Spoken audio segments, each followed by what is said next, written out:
సిద్దిపేటలో ఉన్న ఇంటిగ్రేటెడ్ హాస్టల్లో 6 నెలల నుంచి మెస్ బిల్లులు ఇవ్వలేదు.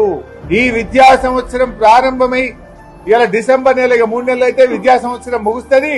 ఇంతవరకు రూపాయి మెస్ బిల్లు రాకపోతే హాస్టల్ ఎట్లా నడుస్తాయి? పిల్లలకు నాణ్యమైన భోజనం ఏ రకంగా పెడతారు? నేను అడుగుతా ఉన్నా.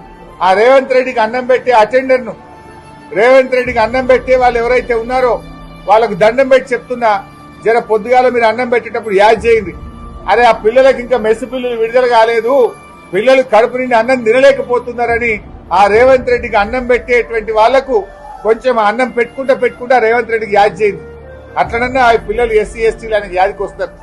మెస్ బిల్లులు పెండింగ్ లో ఉన్నాయి, పిల్లలు అద్దాకలతో ఉన్నారు అని ఆయనకు అన్నం పెట్టుకుంటా యాద్ చేయండి అని చెప్పి ఆ రేవంత్ రెడ్డికి అన్నం పెట్టేటోళ్ళకు నేను దండం పెడుతున్నా. అట్లనన్నా ఆయన సోయికి వస్తాడేమో.